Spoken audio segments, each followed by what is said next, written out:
Hello बच्चों, let's see the question. A non-relativistic electron originates at a point A lying on the axis of a straight solenoid and moves with velocity v at an angle of alpha to the axis. Find the distance r from the axis to the point on the screen into which the electron strikes and is located at a distance l from point A.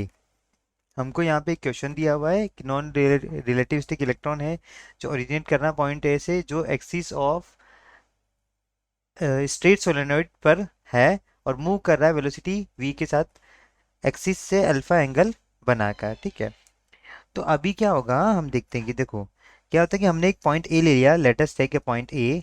Late us take a point ए।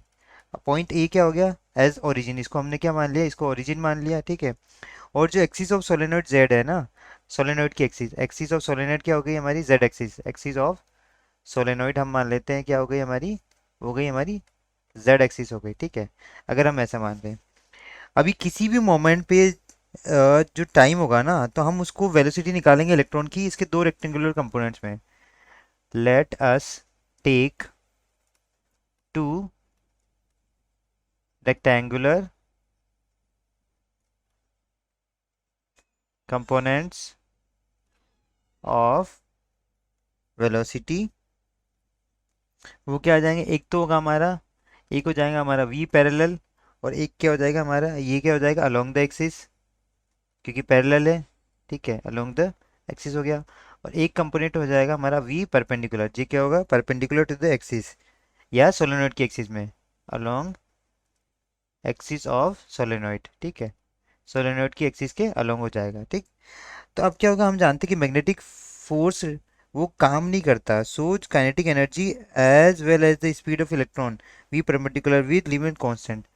तो ये जो V T, ये V perpendicular है वो क्या रहेगा यहाँ पे कांस्टेंट रहेगा, क्योंकि यहाँ मैग्नेटिक फील्ड काम नहीं करेगा। ठीक, और किस में करेगा ये, इन एक्स वाई प्लेन में ये क्या करेगा, ये कांस्टेंट रहेगा। ठीक, तो वी टी तभी चेंज कर सकता है, we T can change only its direction. तो ये क्या चेंज कर सकता है, ये मैग्नीट्यूड इसका कांस्टेंट रहेगा, सिर्फ इसका डायरेक्शन चेंज कर सकता है। ठीक, तो अभी वी पैरेलल भी क्या रहेगा, कांस्टेंट रहेगा। ठीक है, और वी पैरेलल भी क्या रहेगा, ये constant as it is parallel to B. Magnetic field की क्या है, ये पैरेलल है। ठीक, तो अभी यहाँ से हम देखेंगे, देखो किसी टाइम टी पर निकालना है 10।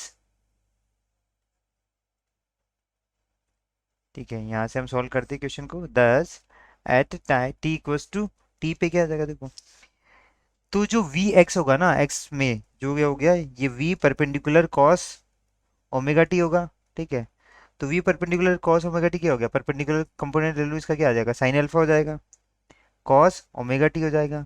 और वी वाई क्या हो जाएगा हमारा, ये हो जाएगा V T, V perpendicular sine omega T आ गया। तो इसको मैं क्या लिख सकता हूँ, इसको लिख सकता हूँ V sine alpha sine omega T आ गया। ठीक, अब यहाँ से देखते हो जो वी जेड है हमारा, जेड के अक्रॉस तो क्या है हमारा, ये सोलेनोइड की एक्सिस है वी जेड, वी जेड के अक्रॉस क्या हो जाएगा हमारा, वी कॉस अल्फा हो जाएगा, वी कॉस अल्फा हो जाएगा। ठीक, तो यहाँ से अगर हम ऐसे अगर हम डायग्राम भी बनाते हैं यहाँ पर, तो ये जेड एक्सिस है, अगर इसके अक्रॉस क्या आ रहा है हमारा, ये अगर अल्फा पर बन रहा है, ये जेड एक्सिस कह रहा हूँ, इधर वी है तो इसके दो कंपोनेंट इधर निकल के आएंगे, एक वी साइन अल्फा होगा, एक क्या होगा वी कॉस अल्फा होगा। ठीक है, तो ये हमारा हो गया वी कॉस अल्फा, और ओमेगा कितना होगा हमारा, वो होता है ई बी बाई एम होता है। ठीक है, ई बी क्या होता है हमारा एम ओमेगा, या बी होता है हमारा एम ओमेगा अपॉन ई होता है, तो ओमेगा की वैल्यू आ जाएगी यहाँ से ई बी बाई एम आ जाएगा। अब मान लेते हैं कि at T equals to zero पर हमें क्या X equals to Y equals to क्या होगा, जेड होगा, तीनों पॉइंट तीनों का होंगे इसी जगह होंगे। ठीक, तो जो so the motion law of electron according to motion law of electron, उससे क्या हो जाएगा देखो, z क्या हो जाएगा हमारा, z हो जाएगा, यहाँ लिख लेते हैं z हो जाएगा हमारा v cos अल्फा टी। ठीक है, x हो जाएगा हमारा v sign alpha upon omega into sine omega T. और y हो जाएगा हमारा, यहाँ से y क्या हो जाएगा v sign alpha upon omega, ये हो जाएगा cos omega T minus one हो जाएगा यहाँ से। ये हमारी क्या है, मोशन लॉ ऑफ इलेक्ट्रॉन है, ठीक है। तो ये क्या है, ये हमारी इक्वेशन ऑफ हेलिक्स है। ये क्या हमारी इक्वेशन ऑफ हेलिक्स है, ठीक है, इक्वेशन ऑफ हेलिक्स है, ठीक। तो स्क्रीन पे क्या होगा, on the screen z equals to क्या है, एल दे रखा है। सो t इक्वल्स टू क्या हो जाएगा, एल अपॉन, ठीक है, v कॉस अल्फा, जो इसकी z के अक्रॉस जो वेलोसिटी है v क्रॉस अल्फा है, ठीक। तो जो आर स्क्वायर होगा, रिजल्टेंट होगा, वो क्या आएगा, वो आएगा हमारा X square plus Y square आएगा।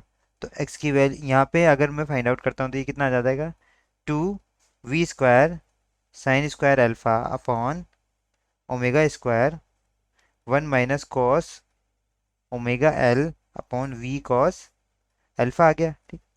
तो आर की वैल्यू क्या आ जाएगी यहाँ पे, two V sine alpha upon omega, ये आ जाएगा क्या, sine omega L upon two V cos alpha आ जाएगा।